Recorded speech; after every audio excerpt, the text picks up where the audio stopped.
Ahí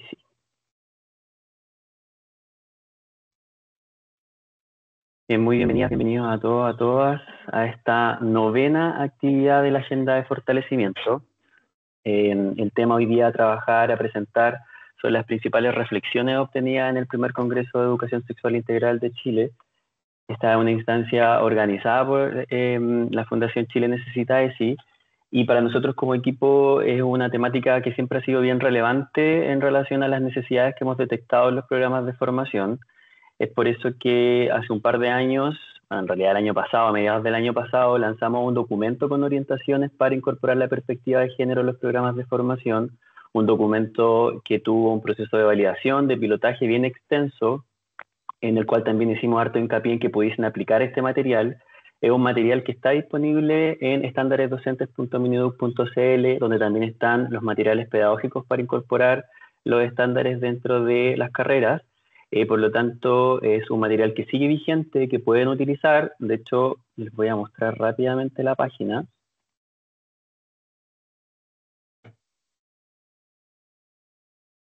Acá está. Dentro de la página de estándaresdocentes.mineduc.cl, se los voy a dejar en el chat, están los materiales para trabajar los estándares que ustedes ya conocen, que fueron liberados este año. Hay materiales para todos los estándares, y en la temática que vamos a trabajar hoy día resulta particularmente interesante el estándar 3, que habla de planificación de la enseñanza, y específicamente para el material para los académicos, el 3.5. Este material se enfoca en el descriptor 3.5, que habla de adoptar el enfoque de género para seleccionar materiales, recursos, actividades y ejemplos libres de sesgos. Aquí siempre se presenta una situación de contexto, se toma una asignatura particularmente para levantar el descriptor del estándar y de esa manera hacer un trabajo más enfocado. Y luego, ¿cierto?, hay preguntas vinculadas con la reflexión del elemento clave, que en este caso es el enfoque de género, preguntas reflexivas vinculadas a ese caso que se presentó, y luego algo bien relevante de considerar es que se pide a los estudiantes de pedagogía, a través de sus académicos, de sus profesores universitarios, crear o adaptar una situación de aprendizaje. Y para esto se toman el mismo ejemplo del principio, se entregan justificaciones de cómo se despliega este descriptor del estándar, por ejemplo, el reconocimiento de la desigualdad histórica, la selección de materiales inclusivos, y de esa manera se modela lo que se espera del estudiante de pedagogía. Y además se entrega otro ejemplo, en este caso basado en la asignatura de lenguaje y comunicación, en donde se despliega de nuevo el elemento clave del estándar y se justifica por qué esta clase o esta situación que se presentó anteriormente se vincula al estándar y al descriptor. Entonces, este es un material que está disponible para tanto académicos como estudiantes de pedagogía. Los estudiantes de pedagogía tienen otro formato de material que es un poco quizás más amigable, hay más imágenes, ¿cierto? Y también este es para el descriptor 3.5, que es el mismo descriptor que hablábamos recién, pero ya que enfocado en una clase en específico, con algunas preguntas que levantan también la reflexión por parte de los estudiantes. Y por último, el material que les hablaba anteriormente, que también está en la página que les voy a dejar en el chat, es estas orientaciones para incorporar la perspectiva de género en la implementación de los estándares, en donde se hace una revisión de cómo los estándares están vinculados, ¿cierto?, en sus 4 dominios a la perspectiva de género y al respeto hacia las diversidades. También se entrega esta metodología para incorporar la perspectiva de género, que es un taller específicamente para todos los niveles de enseñanza y la modalidad de educación especial, y también, ¿cierto?, hay algunas estrategias para aplicar este taller. Esa es la invitación que les queríamos dejar al principio. Como siempre, en la agenda de fortalecimiento va a iniciar esta actividad nuestro coordinador, Cristian Liber. Después vamos a dar el pase, ¿cierto?, a la Fundación Chile Necesita ESI, específicamente con Martín de la Sota, que nos acompaña hoy día para presentar las principales reflexiones que se obtuvieron en este congreso, instancia muy importante para la formación inicial docente, y que justamente queremos conocer cuáles de esas conclusiones son las más relevantes para la formación inicial. Y después vamos a dejar un espacio para las preguntas y el cierre de la actividad, y les vamos a contar qué viene también en la agenda de fortalecimiento para el mes de diciembre. Cristian. Gracias, Fabián. Siguiendo la misma línea de lo que le estaba señalando él, no solamente está vinculado al estándar número 3, sino que también el número 5 y el 6. El 5 tiene una dimensión más de vínculo entre los profesores y los escolares. Nos referimos a escolares para hacer la distinción entre estudiantes de pedagogía y los estudiantes del sistema escolar regular. Y además con el desarrollo personal y social que está dentro de los contenidos y descriptores del estándar número 6. Entonces, es como para dar más antecedentes respecto de la relevancia del tema que nos va a presentar Martín.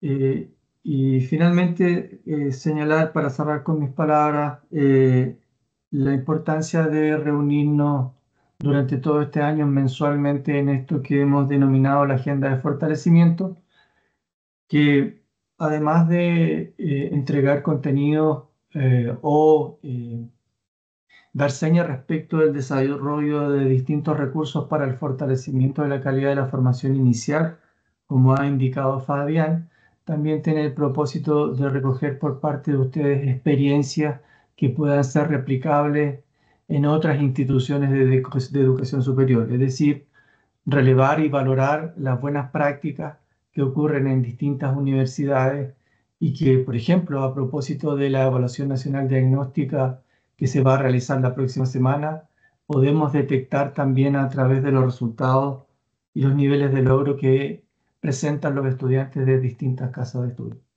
Sin más, entonces, le dejo la palabra a Martín de la Sota para que nos presente este tema tan importante en lo que es la formación inicial y también luego en el desempeño de los futuros profesores y profesoras en el sistema escolar.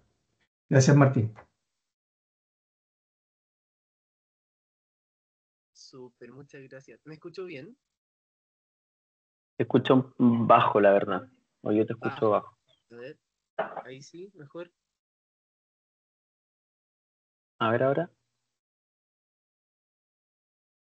Ahí, ¿se escucha mejor? Un poco mejor.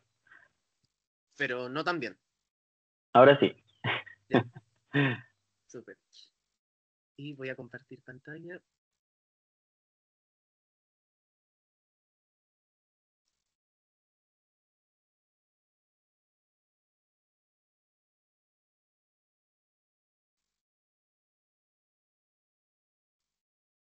¿Se ve bien?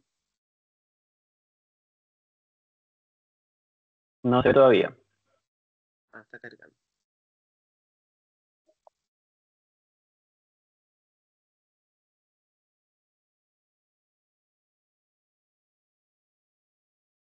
Y ahí está cargando, ahora sí. Súper. Yo no les veo, así que cualquier cosa me tienen que interrumpir nomás si es que hay alguna duda o si es que falla algo de la presentación, ¿ok?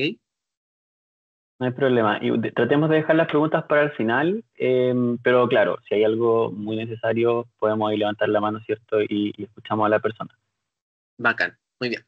Bueno, ya, como me presentaban entonces, la colaboración para esta presentación desde Chile Necesita sí tiene que ver con presentar los principales hallazgos y reflexiones que tuvimos en el primer Congreso de Educación Sexual Integral de Chile.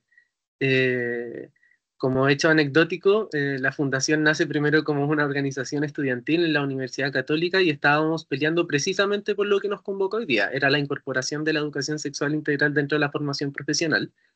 Eh, y claro, bien esperanzador que al poco tiempo, bueno, después de mucha organización también, pudiéramos sacar adelante varios proyectos que fueran creando la necesidad, la urgencia, el sentido de responsabilidad también de diferentes casas de estudios de sumarse a la incorporación efectiva de la ESI dentro de la formación docente. Eh, y ahí pueden ver en la franja las distintas voluntades también que logramos como concertar detrás de este proceso.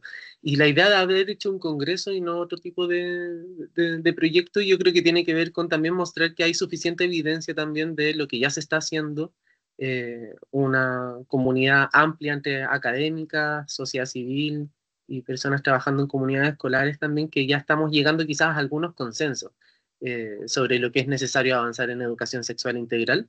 Y el eslogan o la invitación de este congreso fue pensar la integralidad. de alguna manera es un significante vacío, le llamamos, como que significa muchas cosas, todos sabemos que es muy bueno, depositamos en la integralidad de la educación sexual muchas esperanzas, muchos deseos sobre cómo mejorar nuestras prácticas, nuestras comunidades educativas. Sin embargo, hay que ser súper honestos en que integralidad es un terreno en disputa, es una palabra que no necesariamente ha sido muy bien operacionalizada tampoco a nivel académico. Generalmente quienes investigan en estos temas se terminan peleando más que llegando a consensos sobre integralidad. Entonces es súper difícil plantear la incorporación de algo que no está tan bien definido, y mucho menos llevarlo a una política pública educativa si es que no hay consenso respecto a la integralidad. Así que algunos aprendizajes obtuvimos del Congreso para seguir aportando a esta conversación. Bueno, acá una fotito del cierre del Congreso. Y a grandes cifras también me gustaría hablar del Congreso, bueno, aparte de charlas magistrales, paneles reflexivos, lo que voy a intentar ahora es sintetizar las principales como conclusiones que podríamos extraer sobre la formación inicial docente en ESI, a partir de las 56 ponencias académicas que obtuvimos, y algunas reflexiones también de los talleres y de la participación internacional. Dejo los nombres acá, quizás a alguien le puede servir la presentación, pero estas personas son referentes internacionales en la temática, así que nunca está de más volver a visitar también la teoría. Entonces, respecto a las mesas de ponencias.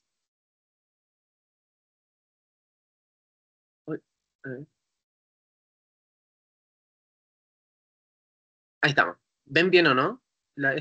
Estaba mostrando, estoy en una diapositiva que muestra las 3 primeras mesas. Sí, se ve bien. Ya, perfecto.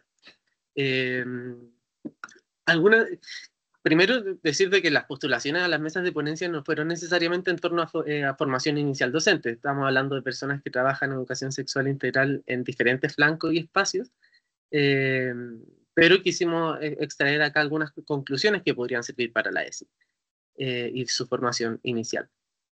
Primero, pensar de que la educación sexual integral está ocurriendo en espacios de bastante participación dentro de las comunidades educativas.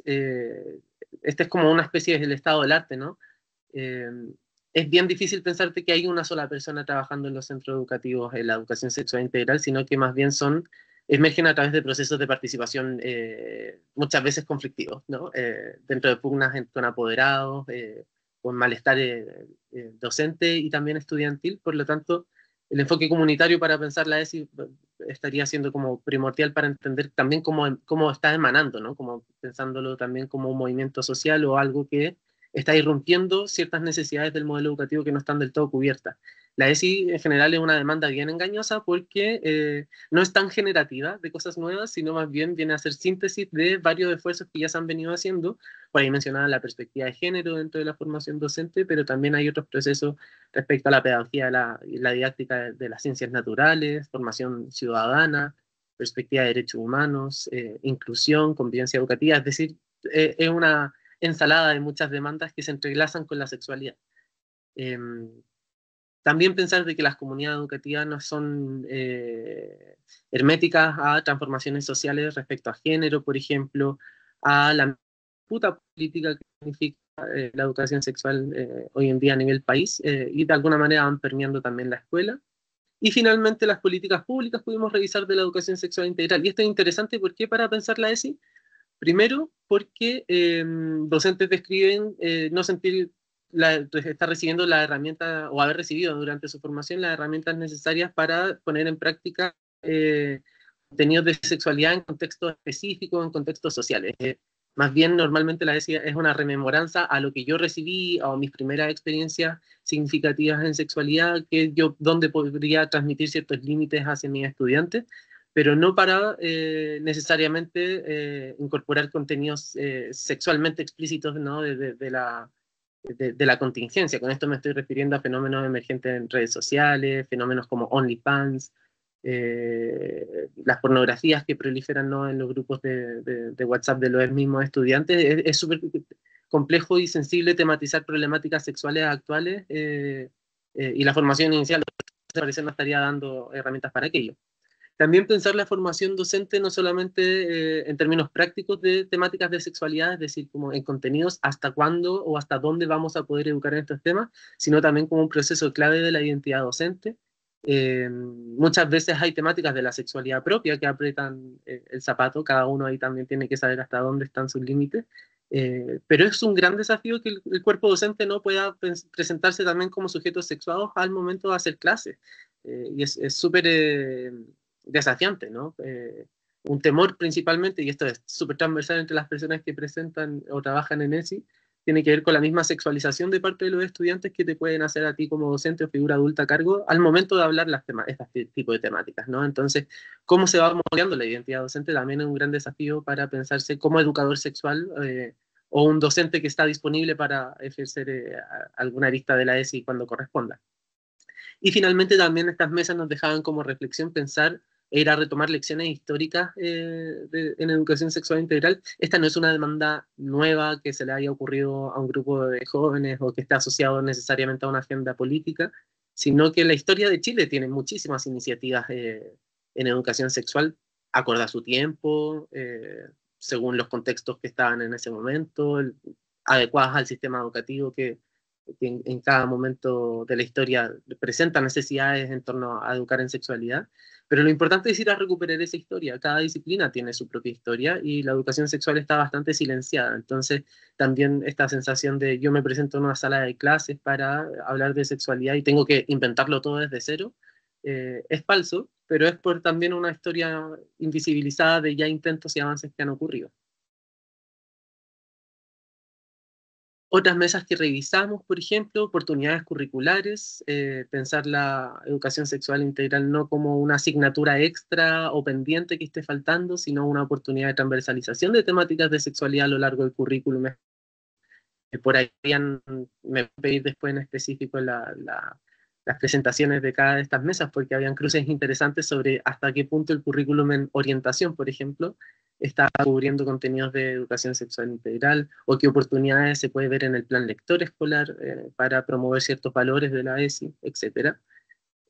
También pudimos revisar discapacidad, neurodiversidad y sexualidad, y desafíos súper pendientes en torno a estos grupos en específico, y también desafíos propios de los entornos digitales dentro de la enseñanza de la sexualidad.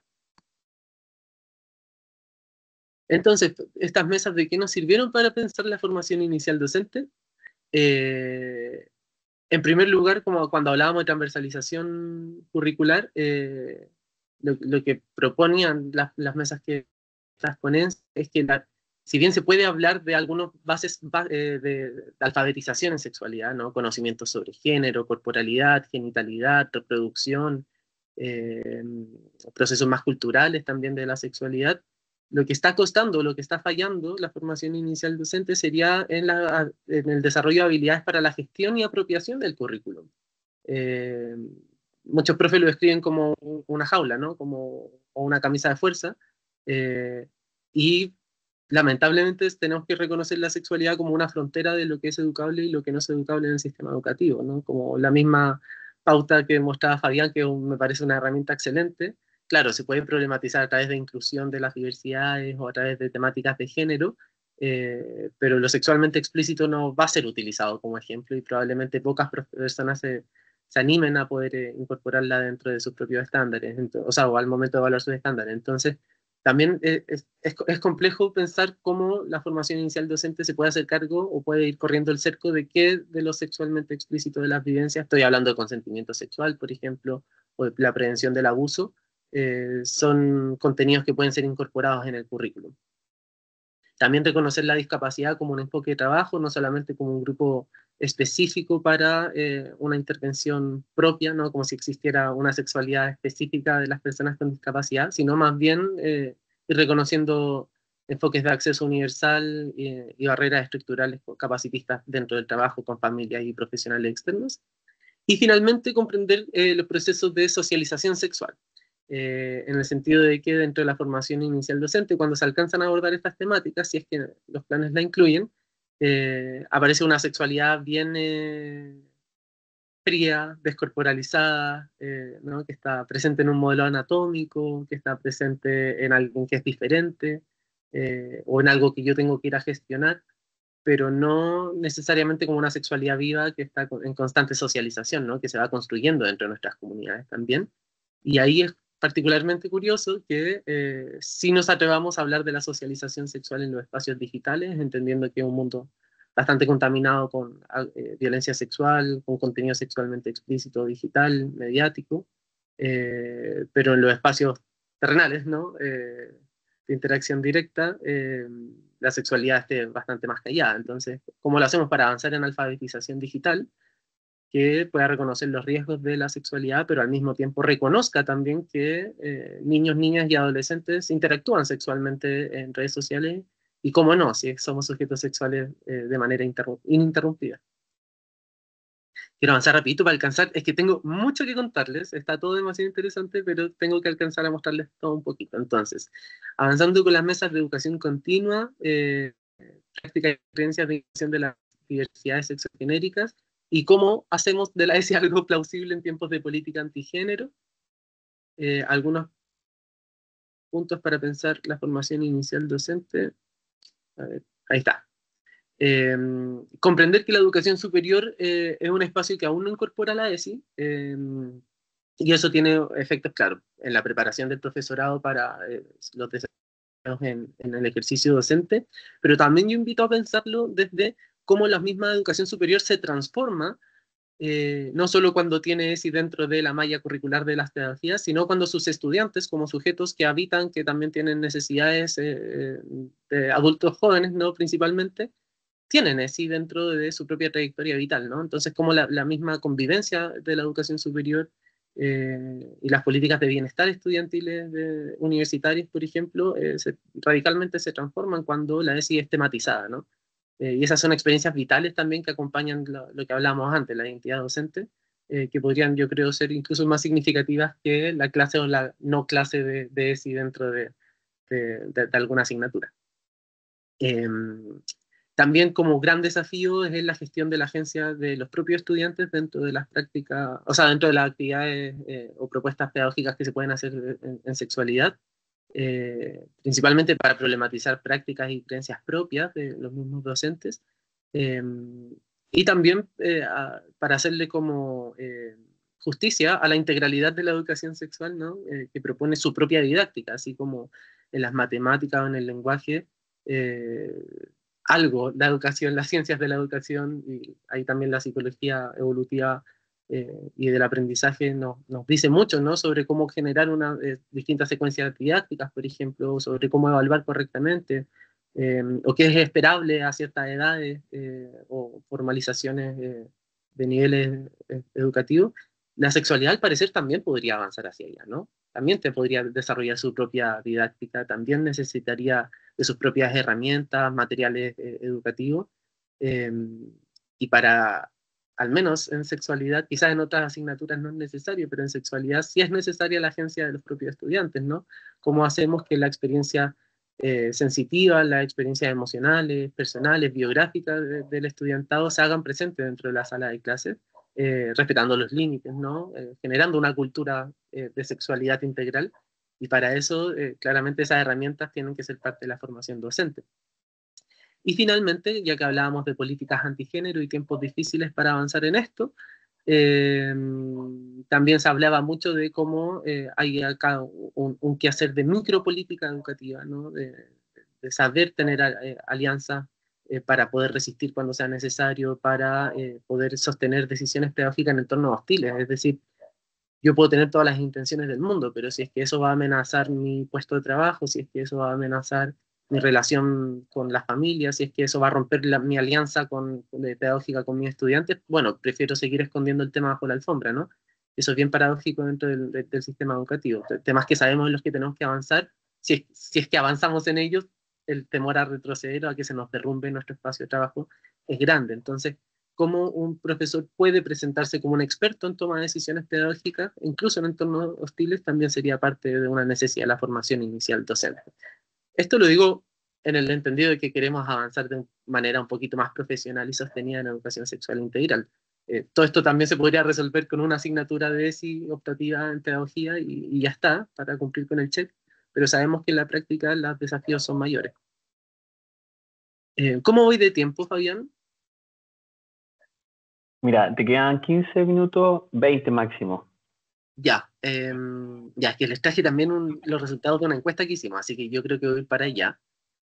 Pero para ir tomando algunas últimas ideas antes de las mesas de ponencias, eh, asuntos que también dentro de la formación docente estarían faltando, la comprensión de competencias institucionales, es decir, la ESI es una causa que activa muchas otras instituciones o organismos intersectoriales, no necesariamente vienen de educación, y es un desafío enorme trabajar desde educación con salud, protección de derechos, las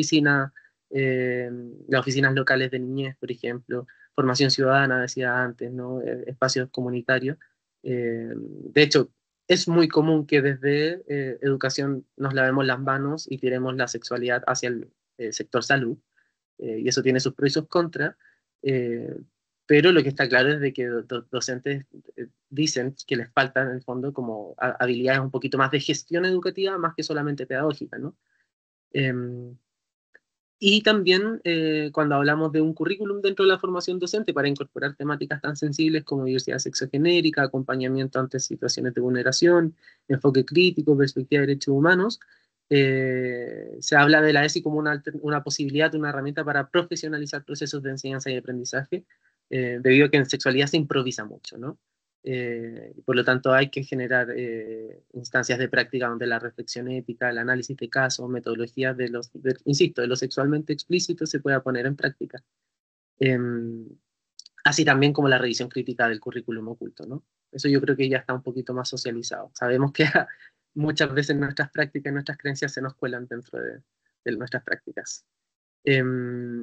Y, a ver, ya, algo que quería tomar acá de esta presentación, perdón que vaya rápido, tiene que ver también con entender de que estamos en un contexto donde nuestras mismas políticas están desactualizadas o son insuficientes, al menos respecto a educación sexual integral. Yo sé que en género, en inclusión se ha avanzado mucho, en convivencia también, pero en sexualidad estamos muy al debe. Por lo tanto, acá había una mesa que es lo que está resultando y lo que no los programas de afectividad, sexualidad y género. Recordemos que una legislación que viene desde la ley de distribución de anticoncepción, está solamente destinada para la enseñanza media, viene a regular el mercado farmacéutico y solamente en el fondo permite a los colegios distribuir anticoncepción y preservativos. Eh, entonces, en ese entendido, lo que docentes están eh, o lo que bueno, las presentaciones también recogían, ¿no? Como de docentes que están recién egresados y se enfrentan como a estos PSAG, Programas de Sexualidad, Afectividad y Género, es que no están ni siquiera diseñados para un profe que pueda planificar, evaluar, hacer adecuaciones curriculares, proponer modificaciones dentro de la gestión institucional, ¿no? Entonces nos enfrentamos con profes que están queriendo avanzar en esto, herramientas más burocráticas o administrativas que no lo permiten, en un sistema educativo que es analfabeto en sexualidad misma, ¿no? Entonces, ¿cómo navega dentro de tu trayectoria docente, cómo navegas en este entramado y cómo te haces de nuevas herramientas para poder avanzar en la sostenibilidad de la décima allá de solamente la clase o el taller? Y finalmente, no, yo creo que acá ya se empieza a repetir alguna idea. Yo quiero pasar a la encuesta chilena docente, ya que en el Congreso aprovechamos también de presentar los resultados de una encuesta que hicimos, todo muy estratégico, ¿no? Para presentar un poquito la realidad de cómo se está enseñando y aprendiendo en sexualidad dentro de la formación docente. Los resultados no están del todo sistematizados, pero yo les traje un poquito de los principales resultados, ¿no? Para que nos hagamos una idea también de cómo está el profesorado en estos temas. Era una encuesta dirigida a personas con formación docente que actualmente estén ejerciendo en comunidades educativas escolares. Y quiero que vayamos a ver dónde están los casos críticos o las situaciones como más memorables. Hoy creo que no me están pasando las diapos. A ver. Ahí está. Ya. Bueno, la representación en género en región es bastante cercana a la nacional, así que quedamos, no sé si satisfechos, pero al menos contentos con esto. Ay, qué raro. A ver. No me están pasando la... Ahí está. Perfecto. Y también respecto a la administración del establecimiento era bien representativa también de la realidad nacional. Entonces, sobre los estudios de pregrado o área de formación principalmente, claro, la gran mayoría estudió universitario en pedagogía de quienes respondieron la encuesta. Cuando les preguntamos sobre sus principales fuentes de información a las cuales accedieron sobre sexualidad durante su infancia y adolescencia, 62% indica sus pares, solo la mitad la educación media formal, y un 36% medios masivos de comunicación. Ahora estaría interesante cómo eso contrasta con la adolescencia, las niñeces actuales, ¿no? Yo creo que este último de medios masivos de comunicación aumentaría muchísimo y eso también te habla de una brecha generacional importante.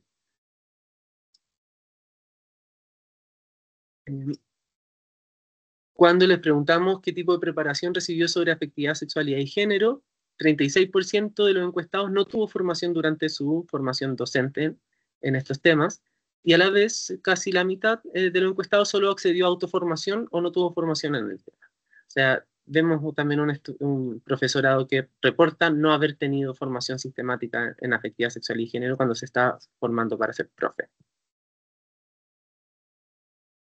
¿Ha accedido en los últimos 3 años a formación en ESI? 56% no, 43% sí. Es decir, formación continua tampoco estaría habiendo mucho. Respondieron más de 900 personas a esto, yo creo que igual es bueno decirlo. ¿Por qué motivo no ha accedido a formación? ¿Qué te dicen los profes sobre eso? ¿Cómo se excusan o explican el no tener formación? Principalmente falta de tiempo, importantísimo, 55%. No me he enterado, 41%, y en mi territorio no se dan estos cursos, 26%. Considera que debería incorporarse la ESI dentro de la formación docente, un aplastante 97%, y que estuviéramos en Corea del Norte, dice que sí se debería incorporar. Y si se implementa en sus comunidades educativas acciones en afectividad, sexualidad y género, claro, un 71% dice que sí. Lo importante es ir a ver qué se está haciendo efectivamente en los colegios sobre estos temas.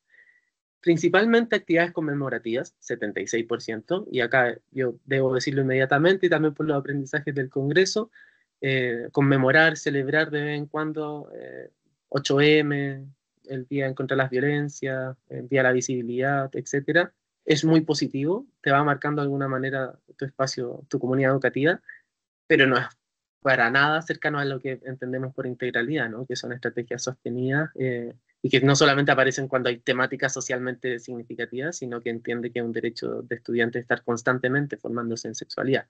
Por lo tanto, complejo que se reporte las actividades conmemorativas tan altas a costa de otras, ¿no? Que están bien bajitas. Feria y servicios de salud Feria y servicios en salud sexual o género, 62%. Complejo también, considerando en la experiencia que principalmente cuando van ferias, no son los profes quienes están trabajando estas temáticas, sino que organizaciones externas, como Chile necesita ESI, pero muchas veces se recurre a CEFAM también, o plataformas específicas de alguna temática en sexualidad, pero tampoco está bien lejos de ser procesos formativos sostenidos. Y vinculación con servicios públicos, 36%, ¿no? Las otras están bien bajitas o no son tan representativas. ¿Con cuál de las siguientes alternativas se siente identificado al abordar estas temáticas con sus estudiantes? Principalmente 60% desafiado, 45% entusiasmado y 41% preparado. Curioso el autorreporte por cómo se contrasta con lo que efectivamente hacen. Y eso es lo que yo creo que es más llamativo de esta encuesta, que se reporta el estar mucho mejor preparado, el tener mejor disposición de lo que realmente después se dice que sostienen esas acciones. ¿Cuál es la disposición de su comunidad educativa para abordar estas temáticas? Claro, y acá es donde se empieza a ver que el discurso como que se cae un poco, ¿no? Aparece cuando hay un problema, 21%, se evidencian hitos aislados, 23%, se trabaja de forma continua pero de manera discreta, 25%, ¿no? Entonces, ¿qué tan preparados realmente se sienten si es que solamente el 14% declara que se trabaja de manera entusiasta y con apoyo institucional? Principales inquietudes estudiantiles según a la vista de profesores, ¿no? Género, identidad y diversidad, 67%, relaciones y afectividad, 50%, salud sexual y reproductiva, anticoncepción e ITS, 46%. Estaría maravilloso contrastarlo con la percepción estudiantil más adelante.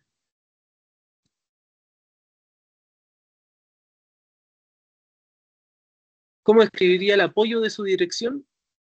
Ya, acá bastante desparramado está, pero para que entendamos un poquito cuáles serían como las más positivas, ¿no? Un apoyo entusiasta, reconocen la necesidad y me alientan a avanzar, 27%. Eh, y la suma de las negativas, como podría ser un apoyo casual, si tomo la iniciativa pareciera que no se enteraran, a menos que existiera un problema, ¿no? Harta soledad docente, 25%, un apoyo ambivalente, hay oportunidades para trabajar estas temáticas, pero el apoyo está condicionado, 16%. El apoyo declarado también, ¿no? Se reconoce la necesidad, pero no me brindan el apoyo que necesito en la práctica. Es decir, la opción realmente como positiva o esperable, igual marca baja. ¿Cómo escribiría el apoyo a sus colegas? Acá se repite bastante lo mismo, ¿no? Como la mayoría de mis colegas tienen conciencia de estos temas, pero se desentienden en su rol por hacerla avanzar, 40%.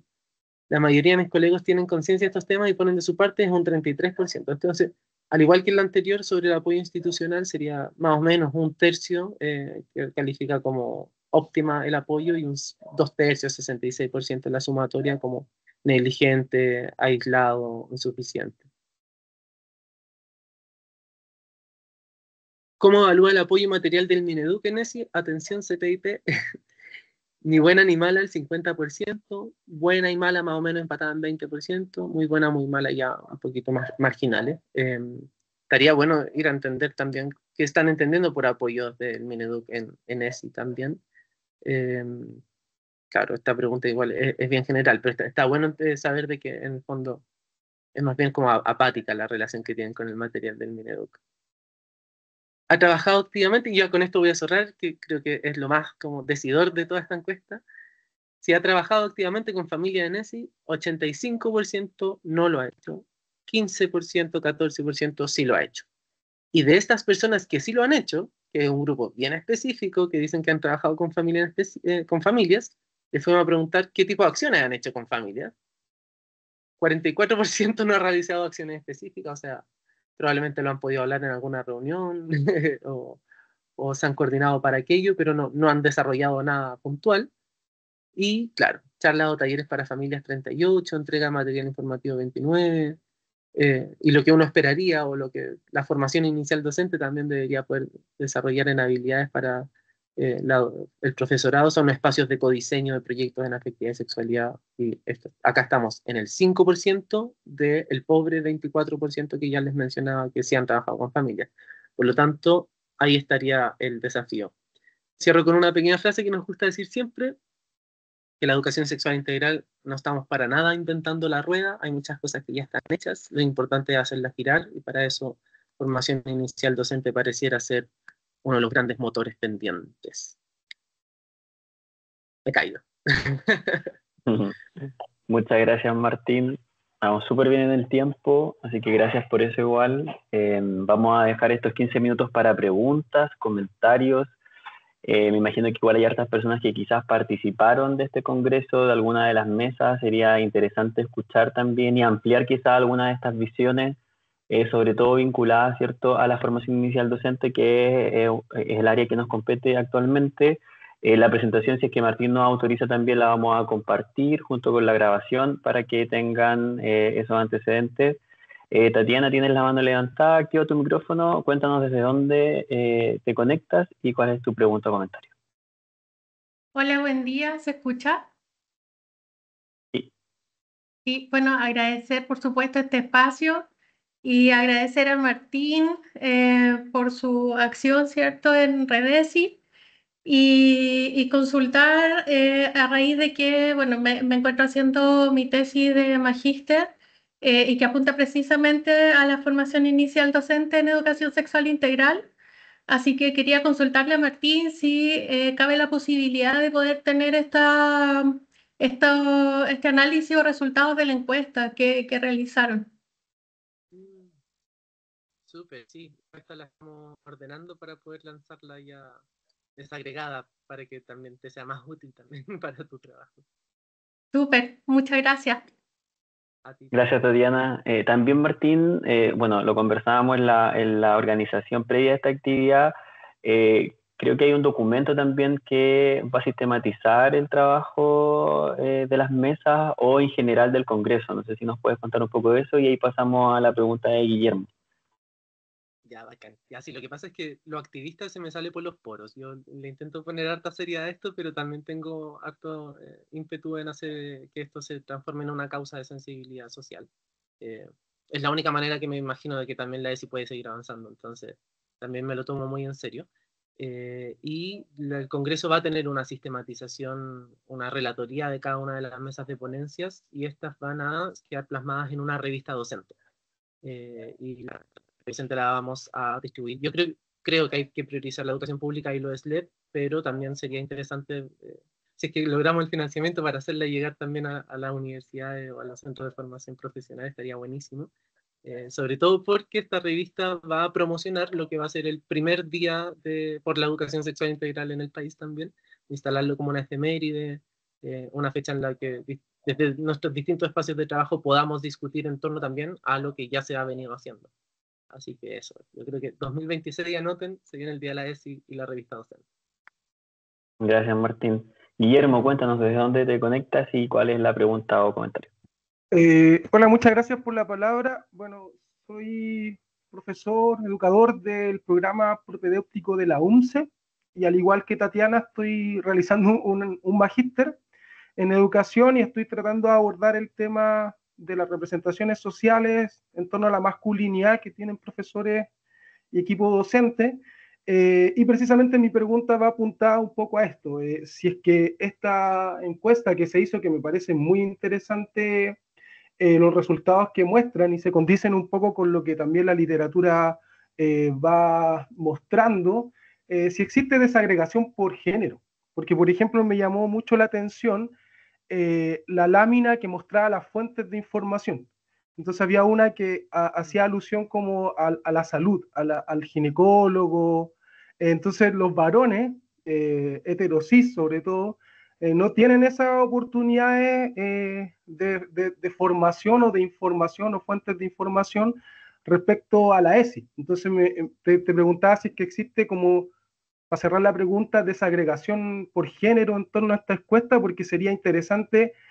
Creo que por experiencia propia los hombres nos informamos más con grupos de amigos en torno a la sexualidad, sobre todo quienes estamos un poquito más viejos, y creo que todavía debe ser una tendencia, una persistencia, pero eso. Y Martín, agradecerte y preguntarte si nos puedes compartir tu correo electrónico, quizás para poder hacerte algunas consultas ahí más específicas. Eso, muchísimas gracias. Súper. Él. Sí, el desagregado por Martín. género, la verdad que no está, pero sabes que está muy como esperanzador, al menos que la distribución de género está muy cercana a la realidad nacional sobre la feminización de la docencia, ¿no? Entonces yo creo que podemos ir tocando teclas interesantes.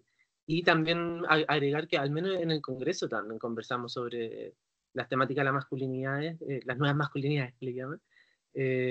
A propósito de que en la mesa al lado se estaba hablando sobre pornografía, y tienes toda la razón de que hay como momentos culturales de socialización de sexualidad y género que ocurren, y claro, en mujeres pareciera ser un poquito más normal, mujeres me refiero,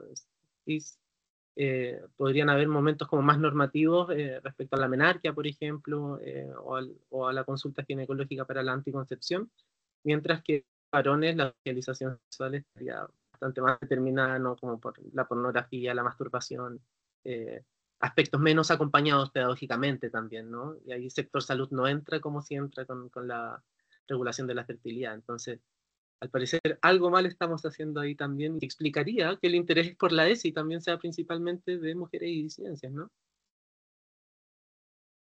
Bien, pasamos con la pregunta de Camila. Gracias, Guillermo. Cuéntanos de dónde te conectas, Camila, y cuál es la pregunta. Hola, buen día. Bueno, mi nombre es Camila, soy estudiante de doctorado de la Universidad Católica del Maule.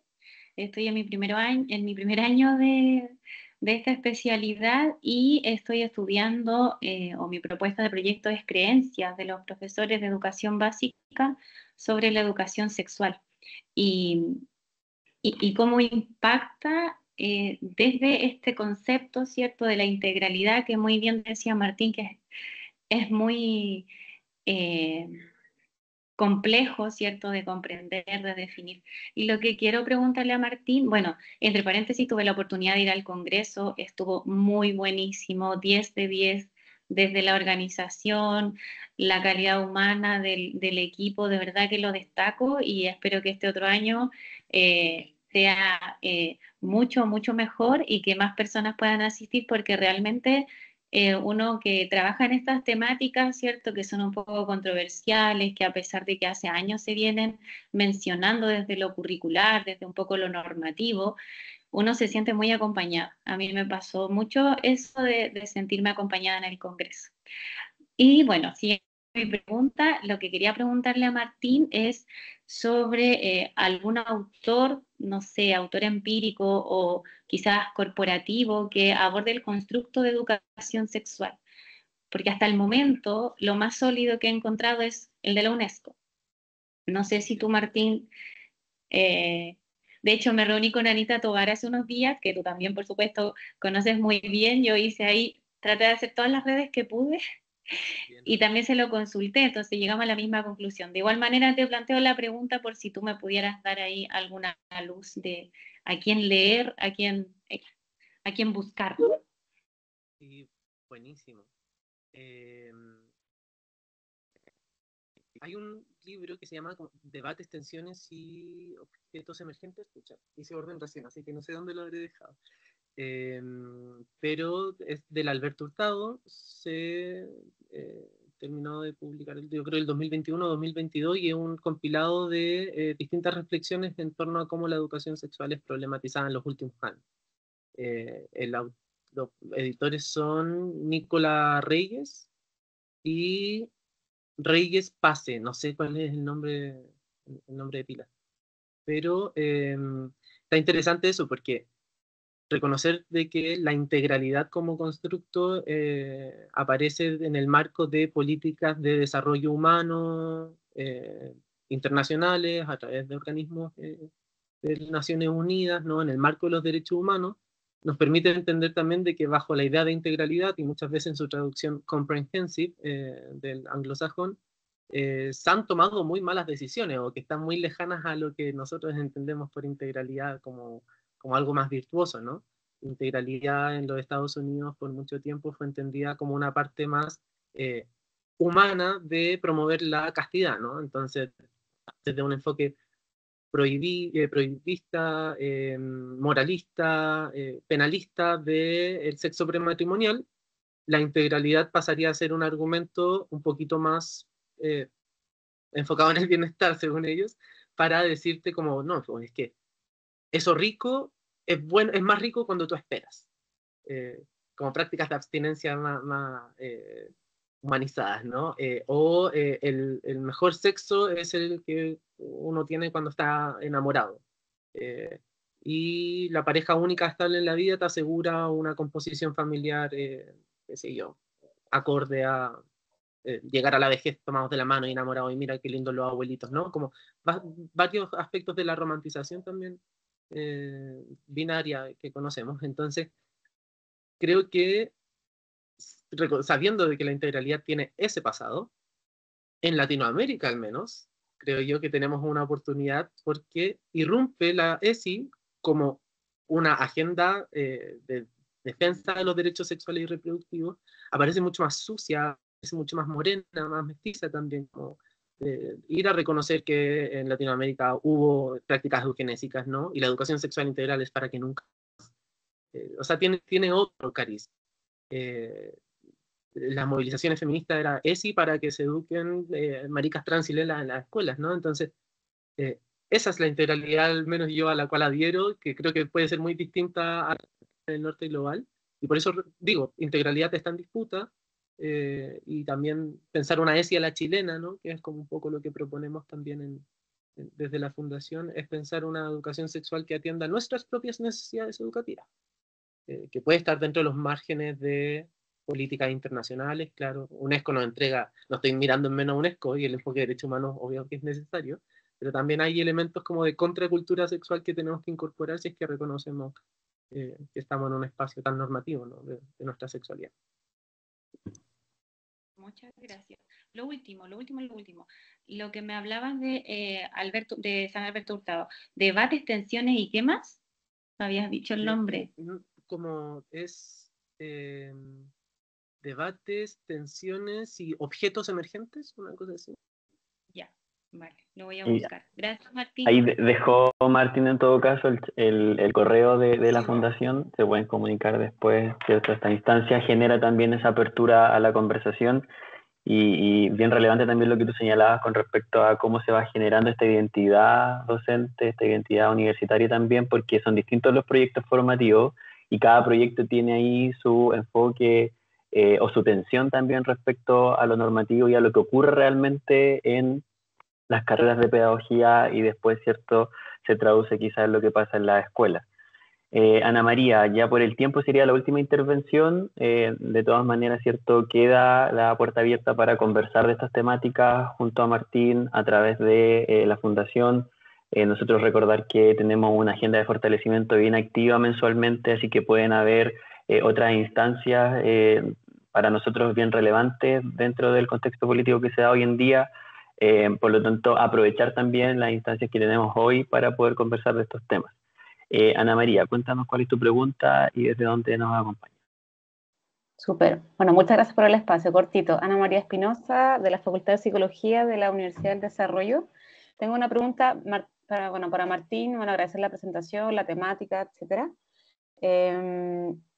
Un poco tú lo dijiste igual como a lo largo de la presentación, pero me gustaría como más directa, ¿qué idea tienes tú de cómo esto se puede seguir en pie, digamos, a propósito de la emergencia, ¿cierto?, de discurso y de la ultraderecha, ¿cierto? Y cómo podemos mantenernos en esta misión, tú también lo hablabas como desde el activismo incluso, ¿cierto? De mantener la importancia que es incorporar estas temáticas en la formación inicial docente a propósito, ¿cierto?, de que en el fondo deje de ser, no sé, una política de partidos y que sea algo más universal, ¿no? Algo más de Estado.